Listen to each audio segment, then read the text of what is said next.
Hello everyone. In this video, I would like to talk about very maybe uncomfortable topic for somebody, my personal situation, my personal story that I would like to share. As a mom, as a woman, as a person, the reason why I haven't been on social media for so long, why I didn't post anything really like about travel business or traveling in general. I've been really silent. I haven't been live, not on YouTube, not on any other social media for very long time, almost a year. And there is a reason for that. And today I decided to break the silence and share my story and share the experience, the knowledge that I have right now, and hopefully you need this information. Maybe you need to hear that the time when I needed support, when I needed information, I didn't have it, and I collect that information by pieces from here, from there, and it takes time. So because you guys know me for a while, who've been watching my YouTube videos, who've been following me on social media, I always share my experience about American life, about a lot of things, how to settle down in United States, what state to choose, how to deliver the baby in United States, how much is everything cost, how to find rent, etc, etc, etc. So, and most of my YouTube videos, they are of course in Russian language. I didn't have the courage to do the live video just because I didn't want to read like really weird, strange and ugly comments towards my family, towards my kids. So I decided just to create a regular video that you guys can watch that. So the topic that is kind of serious I would like to talk today is the autism in kids, how I deal with that in United States, of course, because that's where I live right now. I live in Las Vegas for about 2 years already, and what happened is that my youngest son was diagnosed with autism last week. So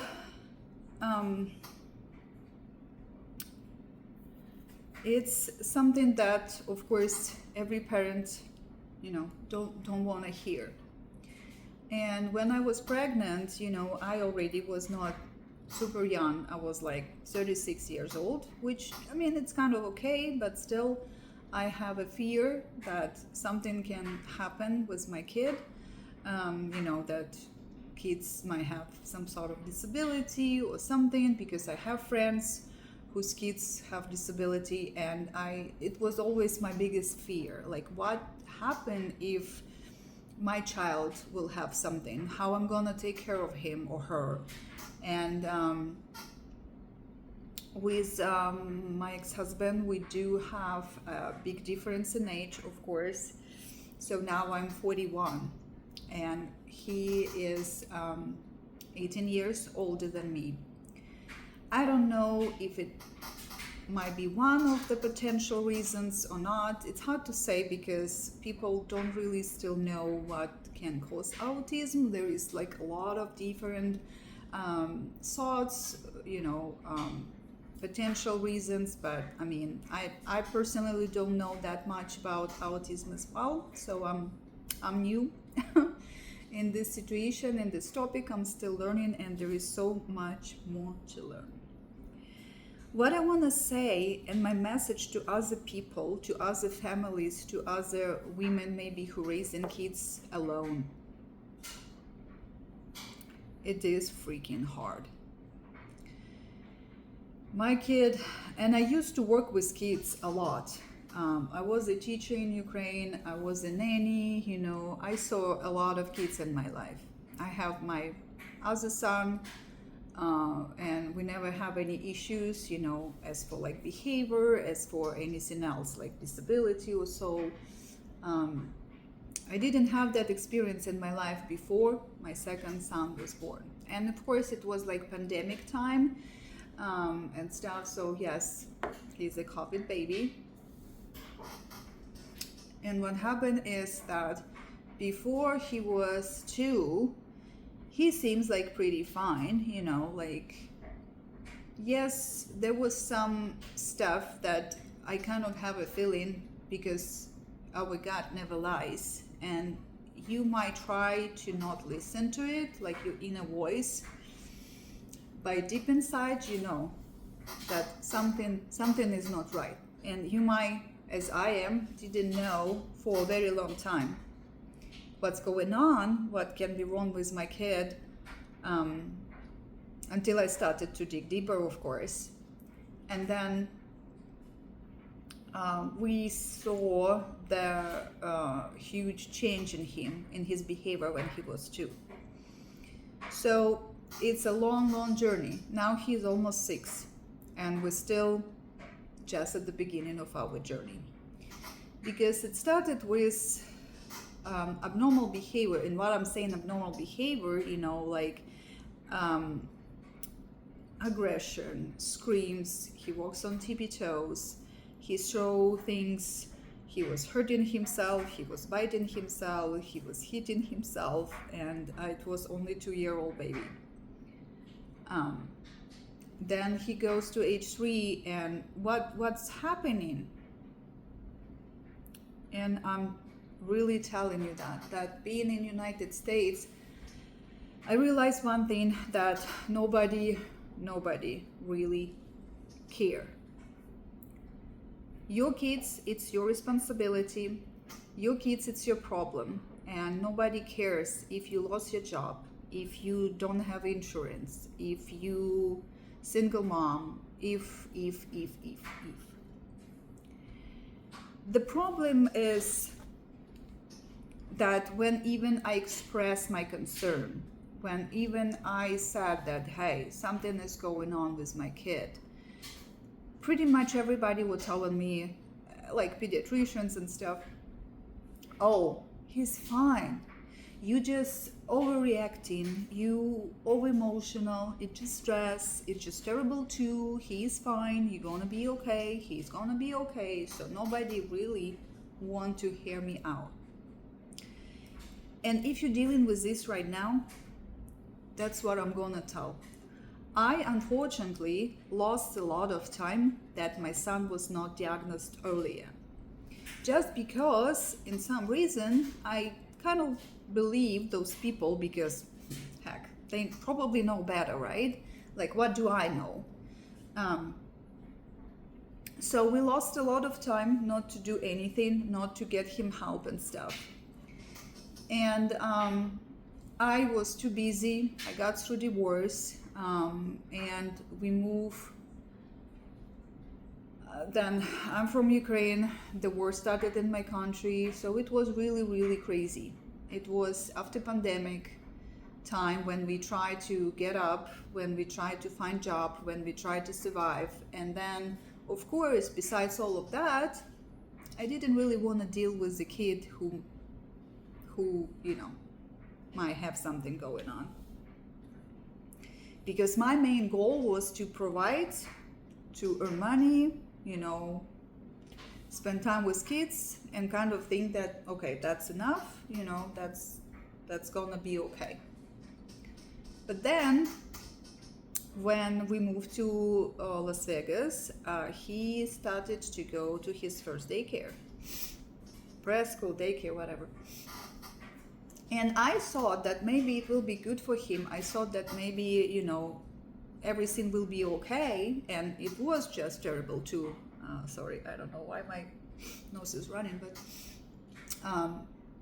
I thought that, okay, he will go to school, to that daycare, and he will be interacting with other kids. He will be, see other children, and in some reason, I don't know why, I truly believe that it's gonna stop, like his aggression, his behavior. But It didn't. It didn't, and it get to the point when we started to have notice from the, from the teacher, from the director, and they told me, it just been like, it started to be like pretty consistent, and they told me like, hey, you have to do something about it, because in a couple years, pretty soon, your kid will go to school, and then you will have suspension, and then like, it's not okay. I understand that just talk to him didn't work, just send him to timeout didn't work, just limited his social media screen time is not working. I didn't know what to do. I got to the point when I really didn't know what to do, and I realized I need help, because his meltdowns was going on for not just 2 minutes or so, and he was like really easy to please and stop it. It get to the point for me personally, even to not feeling safe driving with him, or because he could unbuckle himself, he was screaming a lot, he's very loud, he hit in my car, and his meltdowns can last for like 10 minutes or so, like from home to while I was driving to daycare. And it was crazy, because I can't stop like in the middle of the road and just do something about it, which sometimes I probably should, but it was not safe. And that's when I started to look for help. So our first step was, and again, I'm just telling my story because I'm sure 100% there are parents right there behind that screen who needs to listen and hear that story. And I'm sure, again, 100% that somebody need help and advice and support just like I did. So that's why the main goal of this video to share and said what steps I did, like what I find out, and what you can do for your kid. It doesn't matter what state you live in. And again, I'm talking only about United States. I don't have experience in any other country how to do that. I'm sure there is something similar, but again, I don't know. So I'm just talking only about the experience for parents in United States, if your son, your kids who are diagnosed with autism, and how we get there. So eventually, they told me that, hey, you have to do this and that. And in some reason, they got the social services involved. And the man from that, department, he came. It's a government organization. And he observed him in daycare, and he said, okay, I filed the report, and, that he might, start the therapy. Of course, I was so overwhelmed. We talk with teachers, we talk, and they tell us, okay, of course, he can continue to come to daycare. It's not like we kick him out or so, but you have to do something about it, and to do it fast, and maybe with the right therapy, he's gonna be okay. And I'm like, okay, cool. So our first step, that we realized that he has ADHD, and I'm like, okay, well, it's not such a big deal, probably, it's kind of like treatable, it's manageable and stuff. We end up having no friends, no family, and no support, because other families, they don't really, even if they understand, they don't want to be involved with that. They don't want to be around my kid. They don't let their kids playing with my child just because, he can be violent.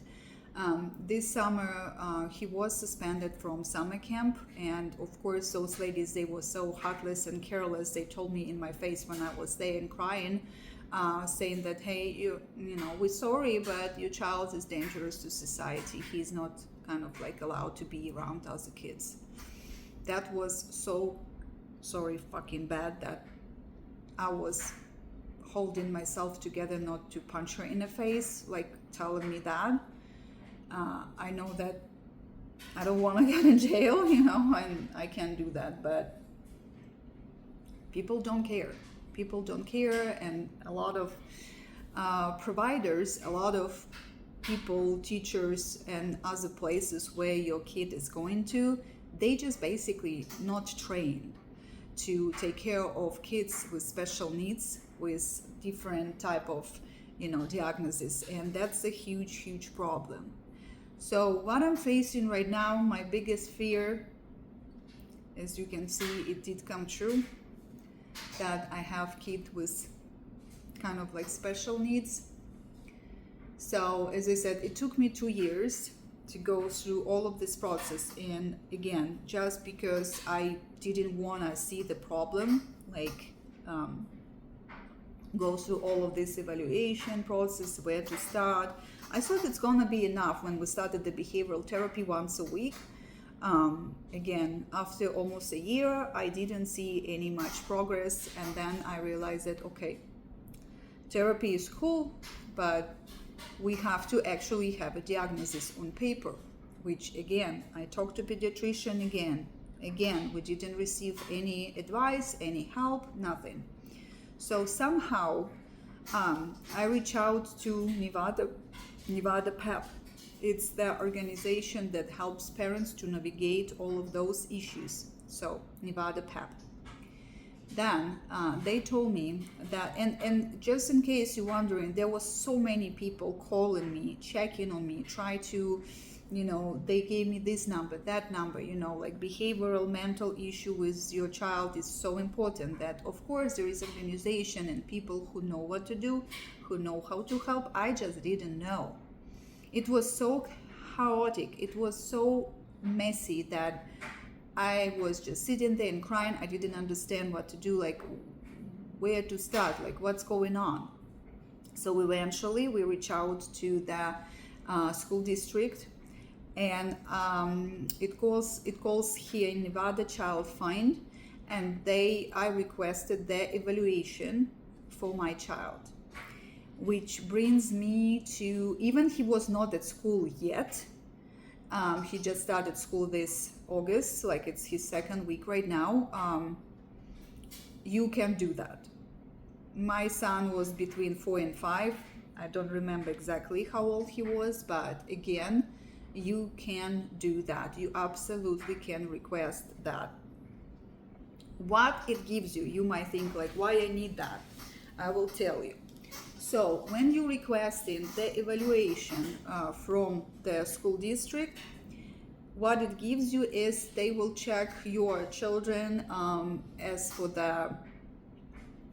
from the educational standpoint, because that session, it comes to like about 1 hour session when they tell you where to come, and there will be like other kids as well, and they will observe them. So there will be different providers. That's that evaluation, that there's no teachers who does that. It's just psychologists, speech therapists, etc., etc., etc., and they watch your kid, just for 1 hour. Of course it's not enough, but still they will tell you like what's going on with your kid, if he or she qualifies for IEP, which is individual educational plan.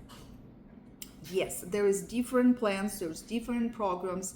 There is another program that calls for 504, something like that. So anyway, and there is so much more in that. So basically they tell you like, okay, your child need help during the school hours, and he needs to be like in specific class maybe, or if he or she qualifies for transportation, if there is something else needs to be done. So as for educational standpoint, my son is not speech delay, he is not physically disabled, so he educational on the level that is okay, he's not falling behind or something. Everybody's just actually telling me that he's very smart, and I'm not surprised.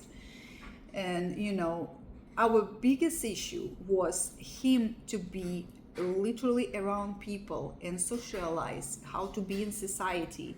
So, and his behavior was, yes, it was violent, and it was persistent until even now. So every day, nobody understands and nobody knows what parents like us going through. It's so much to remember. it's so much to handle. It's so much to, you know, organize your life. And I stop explaining other people that, hey, my child has ADHD, my child has autism, you know, or you have to be patient, or, you know. Yeah, I tell people, but I stop explaining myself why sometimes he behaves like that or so. Um, at some point we stop even to go to the playgrounds, and because other kids will come into me and say that, hey, is it your kid, you know, like we don't want to play with him because he's doing this and this, he's following us, he doesn't know what the personal boundaries, he's very sensory, he can come like so close to your face, he talks a lot, he you know, he grabbing people, he likes to, you know, sometimes play really hard. And that's it's very sad that, you know, now I understand after this time that who are really our friends, who people who support me, people who keep checking out on me, you know, and who reach out and say, hey, how you doing, how you holding up and stuff. So eventually it turns out that I lost my job because I can, you know, keep the schedule at work that you know, can accommodate my kid, because I literally didn't have anybody to pick him up from daycare. And I understand that this is a reality. So my life literally changed forever. Now we know what's going on. Now he has a diagnosis, and now I reaching out to the community of other parents and trying to find resources, which there is actually like a lot of resources in Las Vegas for parents like me, and they educate you. They have classes on regular basis. They have meetup for parents, for dads separately, for moms separately. You know, they have like parents' night out. They have, of course, a lot of ABA therapy places, which I'm not going to explain right now what it is, but we try behavioral therapy, we try in CBT therapy, we try in parent-child therapy, and but the best one, if your kid was diagnosed with autism, it's ABA. And there is a difference between all of that, and you can again Google it, you know, do your research and stuff, but we go through the process of, you know, being evaluated in a, you know, school district. So what happened after that, when they evaluated him, they assign an actual school, elementary school. While my kid was at daycare still, they provide him with the bus. So there was like a specific program diagnosed for the, I mean, not diagnosed, but created for the kids like that. And every day from 12:30 till 3:30, they took him from the daycare to that program, to that school, that elementary school. And there was like special teachers who were trained to deal with the kids like that, observing him in that, you know, environment. And of course, keep in touch with me, stay in touch with me, you know, and provide me with information how he's doing at school, and such, you know. And they created that IEP plan in place, like what's the approach, what are we goal, what we're trying to achieve and stuff. And of course they updated me with the progress, and like every 3 months or 6 months we have a meeting, you know, to discuss the progress. Well, there was not that much progress, unfortunately, but yes, my son learned a little bit, you know, some techniques, you know, like how to breathe, how to calm down, how to ask for timeout when he needs space, how to ask for the hug. And again, I have to think about my whole behavior, like my approach, how I as a parent, as a mom, interact with him, what can help him to calm down faster, what else I can do. Then there is so much more to learn, again, still, you know, and I don't know for how long we're gonna be doing these therapies and stuff. Of course, a lot of places, the first thing when I reach out to providers, they said, oh, why you just set him on medication and it will be easy. I said, no, I am the person that, you know, I'm looking more for like holistic approach. And I want to try everything possible without any intervention with medication, because I know there is a lot of side effects, and I don't want to, you know, damage my son, you know, body and health with that medication. After I will try everything possible, all the therapies and stuff and counseling, then maybe we will consider medication if it will be absolutely necessary. But for right now, I said no. I said my son is not even 5, I mean not even 6, so I said medication is always available. I said what you can offer us to try to regulate his emotions, behavior, and etc., to provide me with resources to educate me as a parent how to help him. So that's what we're doing right now. And as I said, then we stopped the behavioral therapy. And of course, thank God we have insurance that everything is covered, because there is like unbelievably expensive to do that and treat kids like that. And again, I'm talking not even like when my son is disabled, when I have to be with him 24/7. Since God, he talks, he's not like he doesn't need like speech therapy or so. But I know families, I started to watch a lot of videos on YouTube and reaching out and see like how many families actually struggling with that. And it's pretty bad. I mean, like nobody teaching us, we're trying to navigate our life, we're trying to navigate our issues as a parent, do groceries, clean the house, work, cooking, then we have to remember about self-care, like what about me, what about my feelings, I'm overwhelmed, I'm tired, and stuff. Like nobody understands, like of course you both don't think about it, how many sleepless nights you have because your child need comfort, your child gets sick or so and so on. But when you have a child with special needs, it's even much more harder. But what I'm trying to say, guys, there is a support, there is groups, there is people who going through that, and we have to stay together, we have to know each other. And another part of that I've been traveling with my kids a lot because I'm also a travel agent, and now I understand why my child behaved like that, what was triggering him. He's doing better right now, but still all of this system, it's complicated. You have to really advocate for your kids. You have to learn as well that information. Do your homework, do your research. Don't be like me. Don't close your eyes and say, oh, I will give myself a little bit more time. And I got to the point when my psychologist also told me, like, listen, you have to decide what is really important for you right now, because you can't be on that path and be in a train wreck, because eventually, he said, you will burn out so bad that you can lose your consciousness, your appetite or something, and as I said, I already lost my job and I don't really sleep well, and like I understand that it was extremely hard for me to be at work and actually think about work, to concentrate, because I consistently was thinking about my son. How is he doing? Because I got reports from the daycare. I got reports from the other school. Oh, he hit that kid. He's suspended. He's this. He's that. You have to come and pick him up. And it was like so much that my life is just fall apart. And now I'm at the point when I'm trying to set it all together, to come up with another plan. I reach out to so many places and offices in Las Vegas. I literally got the notebook and I write down all the therapy places, all the ABA therapies, all the like places where we can get him evaluation, because again, it's a huge process. I spend hours and hours on the phone to call them and find out if they accept our insurance, if they have waiting list, if they have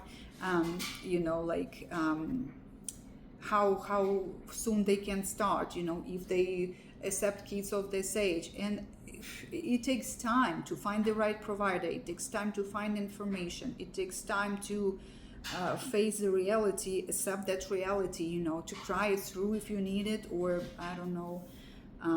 But it is what it is. My children are the most important people in my life. I don't really have any family here in Las Vegas, because we just don't.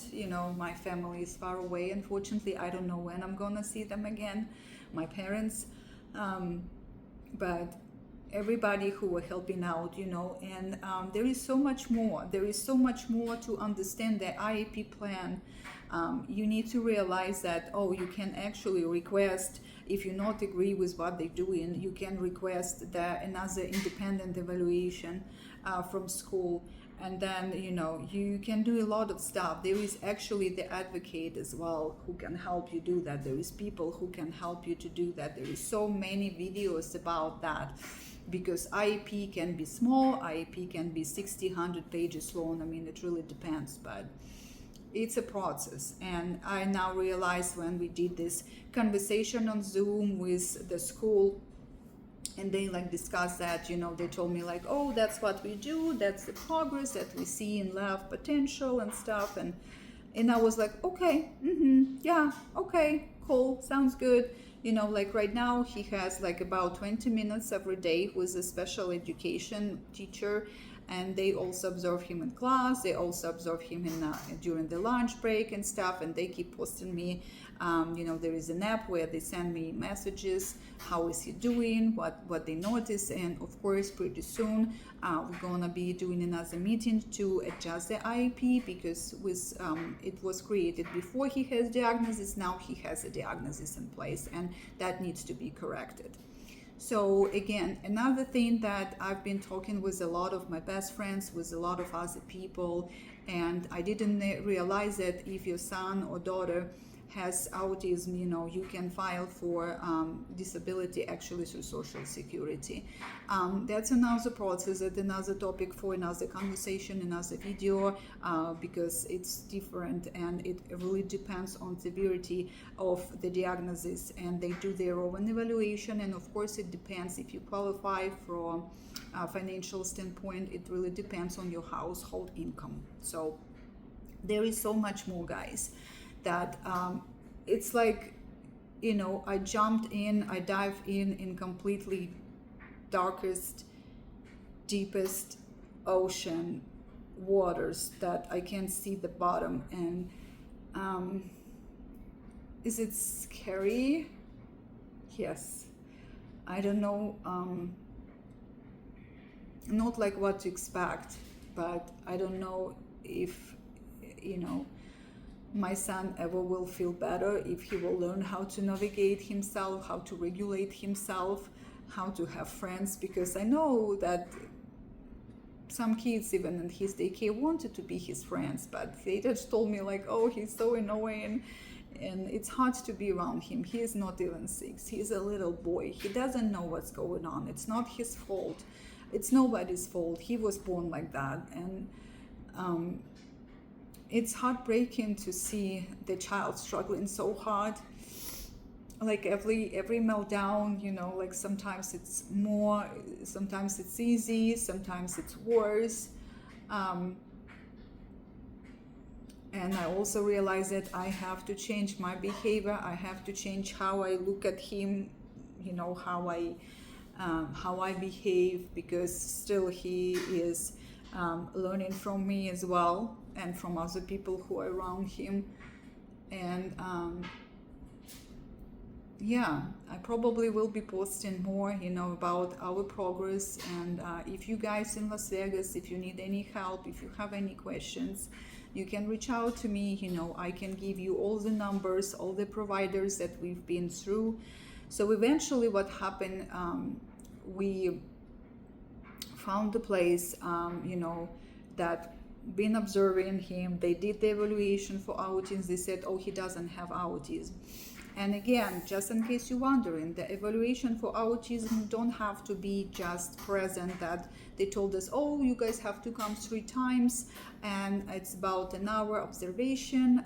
But a lot of places actually do evaluation online, which we did. And my son was diagnosed with autism online, because they do have a specific questionnaire, and they count the score at the end of it. And of course, from your story as a parent, then they observe the child a little bit. They ask in child, of course, again, your kid better. If there are some places, and mostly how it needs to be done, that it's in private. Yes, you go somewhere to the office and they do that observation.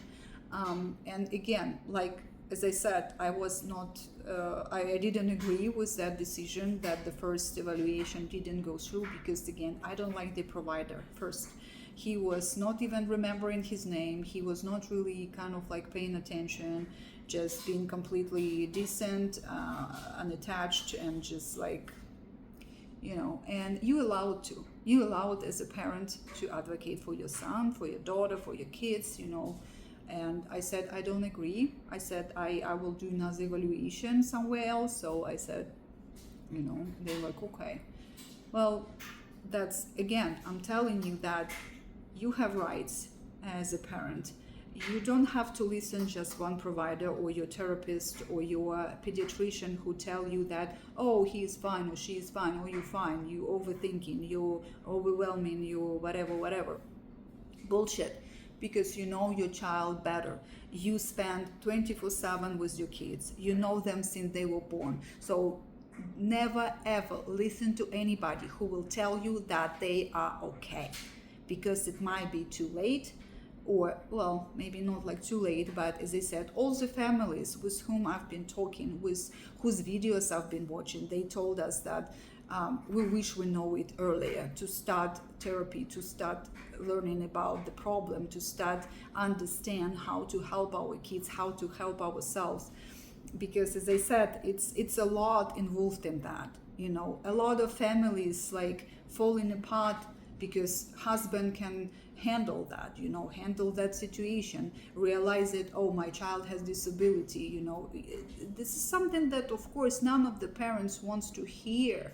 And in some reason that's what I'm dealing right now. And it's a journey, it's a process, it's hard process. It's like climbing the hill that you see the goal, it's right there on the top, but you have to get there, one step at a time, one day at a time.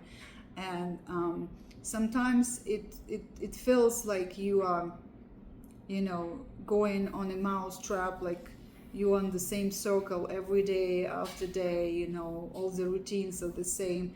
Yes, eventually I get used to that. Eventually I realize, okay, that's what my son is gonna do. But now we're trying to change that. Now we're trying to break the circle. Now we're trying to redirect him, his behavior, his reaction, his experience that he learned and have been doing for so many years, because I just didn't know what we're facing, like, again, we just thinking that, oh, it's terrible too. Well, guess what? It's not. And yeah, so I mean, that's about it. As I said, if you think that something wrong with your kid, do yourself a favor and look for research, reach out to people, and just keep looking, keep learning, keep reaching out. Don't stop and just think that, oh, it's gonna be okay, it will go away by itself, which it will not. So okay.